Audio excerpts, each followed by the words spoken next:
Ketika kita mendengar kata berhala, sebagian besar dari kita langsung membayangkan patung batu, sesajen, atau ritual kuno yang terjadi di masa silam.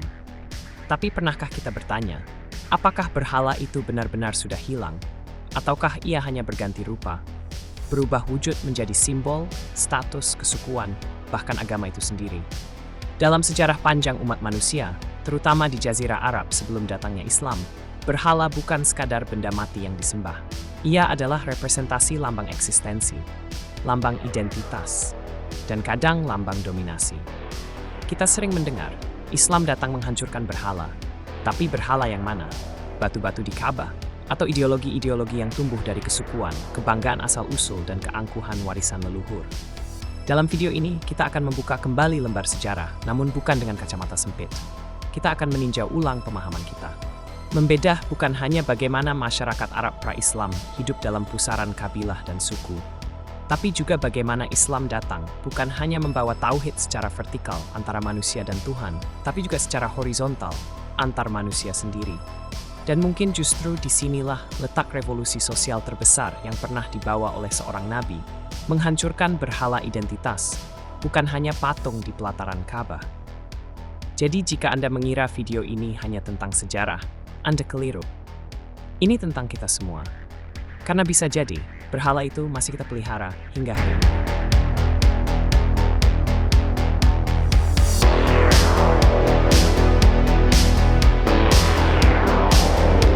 Dalam kesadaran umat Islam secara umum, Islam adalah agama yang dibawa Nabi Muhammad untuk menolak paganisme, menolak konsep trinitas, dan tentu saja menolak penyembahan terhadap dewa-dewa. Sebuah klaim yang tak keliru, namun juga tak lengkap. Karena kita cenderung berhenti di permukaan. Kita hanya melihat permukaan gunung es dan melupakan lapisan dalam dari sejarah, budaya, dan struktur masyarakat yang lebih kompleks. Ya, betul. Islam menolak penyembahan berhala. Tapi, tunggu dulu. Apa benar masyarakat Arab pra-Islam itu menyembah berhala sebagaimana kita menyembah Tuhan hari ini? Apakah mereka rukuk dan sujud di hadapan patung-patung itu sambil berdoa minta rezeki dan keselamatan? Atau apakah yang mereka sembah itu hanyalah simbol dari struktur sosial yang mereka agungkan? Kita buka dulu satu ayat penting dari surat Az-Zumar ayat 3. Ala lillahi dinul khalis, waladzina tahadzu min dunihi awliya, manabuduhum illa liyuqarribuna ilallahi zulfa. Innallaha yahkumu bainahum fima hum fihi yakhtalifun. Innallaha la yahdi man huwa kadzibun kafar. Ketahuilah, hanya untuk Allah agama yang bersih dari syirik. Orang-orang yang mengambil pelindung selain Dia berkata, kami tidak menyembah mereka, kecuali berharap agar mereka mendekatkan kami kepada Allah dengan sedekat-dekatnya. Sesungguhnya Allah akan memberi putusan di antara mereka tentang apa yang mereka perselisihkan. Sesungguhnya Allah tidak memberi petunjuk kepada pendusta lagi, sangat ingkar. Lihat, pengakuan ini keluar langsung dari lisan orang-orang Arab sendiri. Mereka tak benar-benar percaya patung itu Tuhan. Mereka hanya menjadikannya sebagai perantara. Nah, ini yang sering luput. Jadi, bisa jadi penyembahan berhala itu bukan soal ritus keagamaan, tapi simbol eksistensial, simbol suku, simbol kabilah, simbol status, sebuah dunia yang sangat politis dan sosial. Dan Islam datang bukan sekadar untuk membongkar berhala batu, tapi membongkar tatanan sosial yang menindas dan mecah.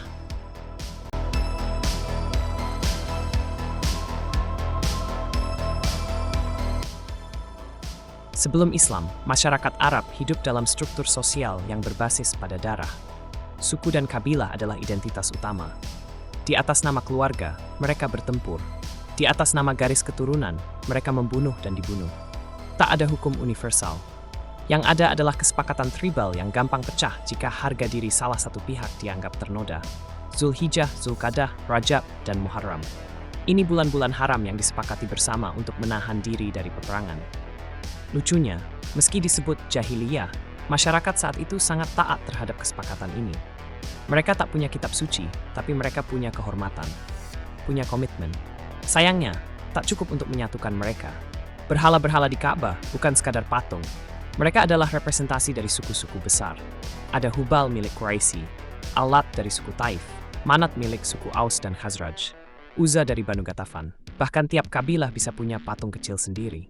Maka tak heran jika Ka'bah dipenuhi oleh lebih dari 300 berhala. Bukan karena mereka gila patung, Tapi karena identitas sosial mereka begitu terfragmentasi,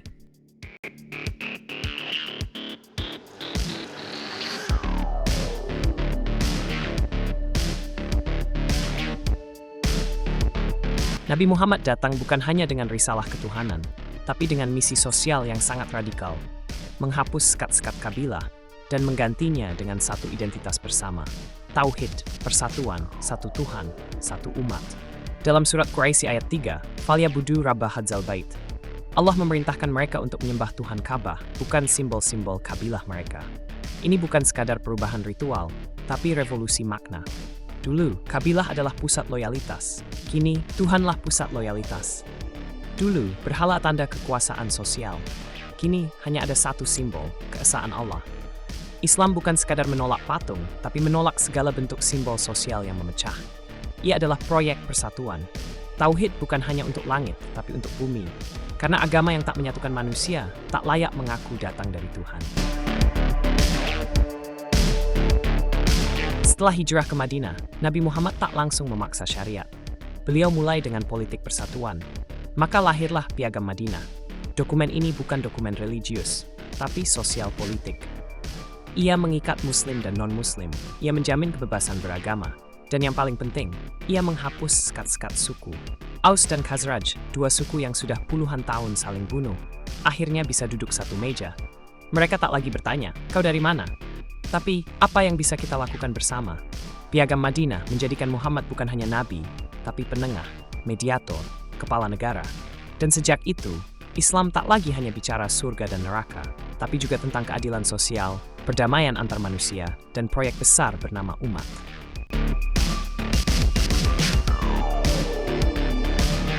Penaklukan Mekah bukan sekadar kemenangan militer, tapi kemenangan ideologi.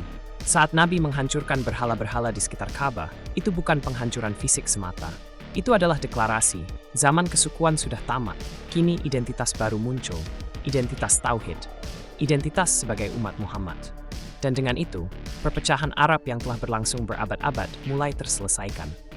Bukan karena mereka tiba-tiba menjadi suci, tapi karena ada sistem baru.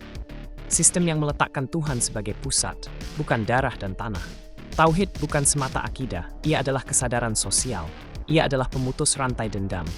Ia adalah deklarasi bahwa tak ada lagi superioritas suku atas suku, Arab atas non-Arab, kulit putih atas kulit hitam, kecuali dalam takwa. Dan takwa tak bisa diwariskan, ia harus dibuktikan.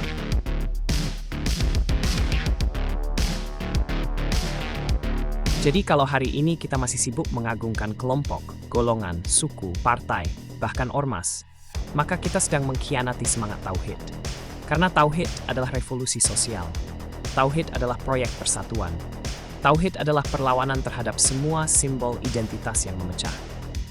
Islam datang bukan untuk membuat manusia sujud kepada satu Tuhan saja, tapi juga untuk menghancurkan ego-ego yang merasa lebih tinggi dari yang lain. Karena pada akhirnya, yang Tuhan ingin lihat bukan siapa sukunya, siapa kabilahnya, siapa organisasinya, tapi siapa yang paling rendah hatinya dan paling tinggi kepeduliannya. Sekian dan terima kasih. Jika ada yang benar, itu dari Allah. Jika ada yang keliru, mohon dikoreksi. Seruput dulu kopinya dan mari berpikir lagi.